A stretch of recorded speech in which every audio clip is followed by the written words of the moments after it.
If you've been watching this channel for a while, there's a good chance that you like Elite Dangerous quite a bit. But let's not kid ourselves, the game could be a lot better. And today we're going to talk about some of those changes that could make the game experience a lot more enjoyable.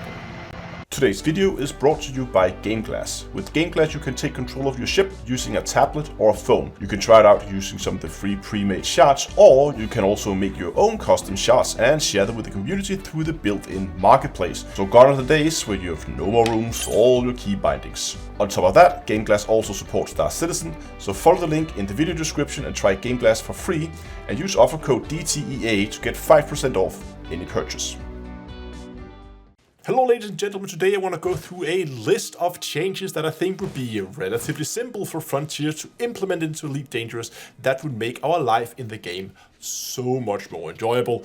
And we're gonna start with the fleet carriers because oh my god, there's a lot of annoying things with fleet carriers. First of all, have you ever tried to go into the fleet carrier navigation system, plot a route to a system, only to find out that that system is not accessible for whatever reason? It's full. There could be many reasons for that. Why, oh why does the game have to send you back to the fleet carrier menu? The chances are, if I plot a system and I can't go to that system, I very likely want to go to one that's very close by to where I already am. Sending me back to the main navigation menu by default, so I have to go through and navigate to that system again, is a pain. So when a system is not available for a fleet carrier jump, just let me know, show a warning message on screen, and leave the view where it is because I'm just gonna go to the system right next to it. Also with Odyssey we got an update to the current map UI where there was a lot more focused on holding and clicking, which is often the same you use when you drag and drop the map around when you navigate it. And that means that it's very easy to, by accident, plotting a route to a system, which in a ship is not that bad, you just keep moving on and plot a new route. But in a fleet carrier you have to cancel that route, then wait before you can plot a route again, then hope you don't accidentally plot a route to a system you weren't intending to go to. I've done this numerous times myself and it's so frustrating every time. And now that we are talking about fleet carriers, transferring fuel. I get why remote transferring of fuel is not possible. You don't want the fleet carriers to fly around and then autonomously you want to have someone on it. That's fair if that's the way Frontier want to go. But at least allow us to transfer fuel directly from the fleet carrier storage to the fuel tank. Why does it have to go over a ship's cargo? It doesn't make any sense, and it's just annoying that we have to swap around between ships and then you have to transfer it all into a cargo and then from the cargo into the fuel tank. And yeah, it's just pain. It's not a good UI. It's got not a good user experience. Just allow us to transfer from fleet carrier storage into the fuel tank. Next one here might be a little bit more controversial. Allow us to plot multiple jumps with a fleet carrier. Now, I'm not advocating for that we should just be able to plot a route to Beagle Point and go to bed and then wake up at the other end of the galaxy the next morning. No, what I'm suggesting is that you can plot for as long as there's fuel. So the fuel tank holds 1,000 tons of tritium and you spend around 100 per 500 light year jump, so you can do around 5,000 light years on a tank, which doesn't seem unbalanced. That will take around 2.5 hours to do. So that means you are forced to come back to the fleet carrier at least every 2.5 hours to refuel it in order for it to continue on its journey. It will still mean that a trip out to Colonial, for instance, is gonna take multiple iterations where you have to come back. But having that when you're doing these long journeys that you have to sit and watch the screen and then come back 20 minutes later, and every 20 minutes you have to come back to just click one or twice and then go away from the keyboard again. So multiple jumps so that longer journeys is a little bit less painful without it just being automatic teleport overnight. Now the next one is, actually I put this in the navigation section, but it's technically still fleet carrier related.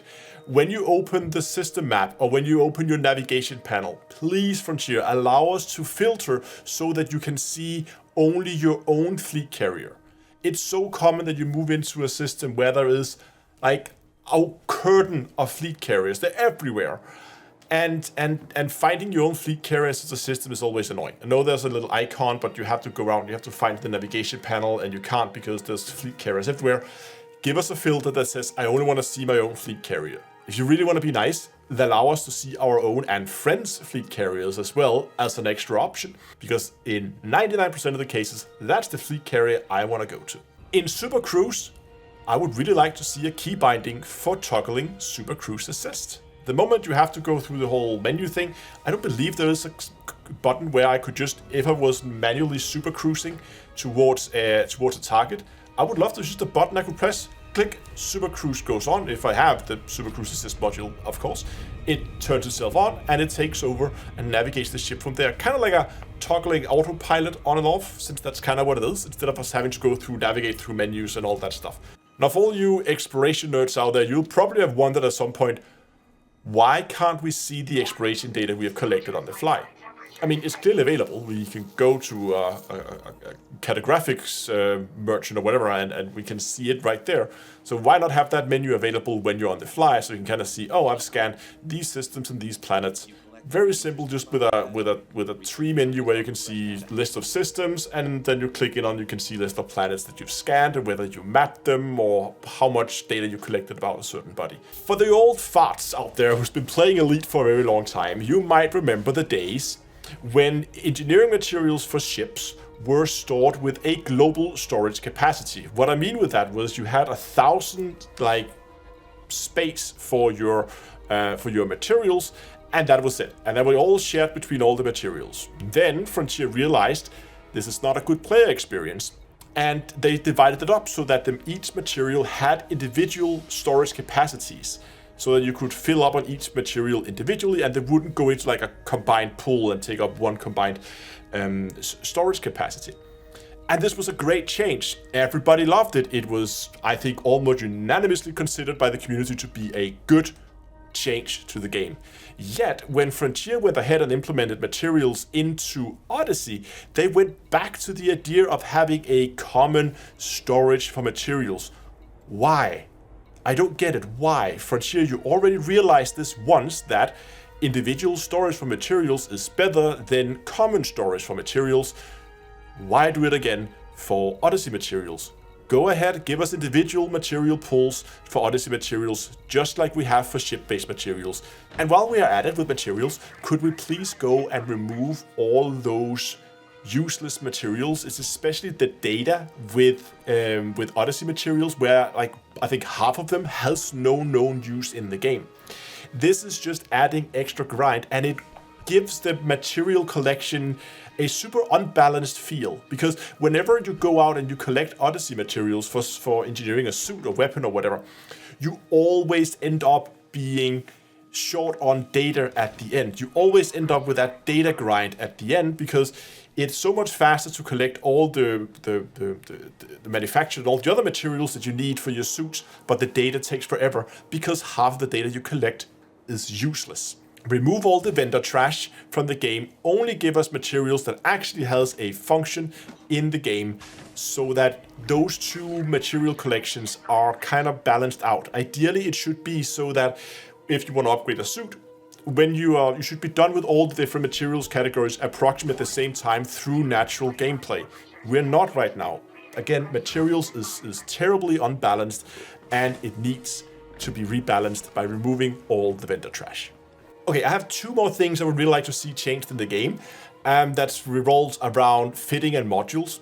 One of them has been in the game since day one, which is whenever you refit a weapon, why do we have to sit and watch this cutscene of the weapon retracting into the ship and closing up? I know that these modules are physical and they would have to be otherwise just teleported out, but you do the same thing with utility mounts. They are surface mounted weapon modules as well, and those just teleport out of existence, and the new one just snap into position, just like the commander does when we go in and out of the ship. Can we do the same thing with hardpoints? I know it's a nice animation when you buy a new weapon, that you see this animation of the weapon coming out. You see, oh, this is a big multi-cannon, I love this new weapon. Maybe make it a toggle in the menu somewhere, in the gameplay menu, where we could go in and toggle and say, watch weapon animation when selling and buying. And just have a toggle that enables or disables it, so if people really like to see that animation where the weapons come out, they can, and it will be on by default, so newer players will get that experience. But for the veterans who have been fitting their 100th or whatever ship, kinda gotten old by now, please allow us to just go in, click a button, and then they just snap in and out of existence, making the refitting experience so much more enjoyable.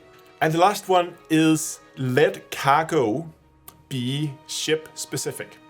You've probably tried this a million times. You've just been out in your big mining ship and you come back and you sold the materials and you had a few limpets left, and now you want to go and do some combat, so you swap over to your combat ship, only for the game to say no, you can't, because you have too much stuff in your cargo hold and there's not enough cargo hold on your combat ship. So now we have to go and we have to like fart out all our limpets and throw them in the trash can, and then we can go and swap to our combat ship, and that means next time we want to go mining the next day, we have to go and rebuy all the limpets again. Like, just let cargo be ship specific. That will probably have to include some kind of interface where we could see what cargo is in our different ships. So if you're like, oh my god, I know I have this Thargoid probe sitting somewhere, where did I put that? And we can go through our ships and see which cargo hold it's in. So we can go and say, oh right, I put it in the ASP or whatever. So that would probably be a nice addition, so you don't like lose your cargo hold, and if you like me have up like a million ships by now, you don't have to sit and go through all of them to figure out which one you put your module or your item in. Now these are just things that I think would be relatively low effort, some more than others, but relatively low effort, that would improve the game experience significantly. I would love to hear in the comment section, do you guys agree or disagree with some of these suggestions I have, or do you think I missed something? Then post it in the comment section below. And while you're at it, remember that I am getting awfully close to that 100,000 subscribers. I am so close right now, and I would love if you would help me push that last little bit of the way. So if you have not yet subscribed to this channel, please do me a huge favor and go down and subscribe below. Thanks a lot for watching, and until next time, I'll see you guys in space.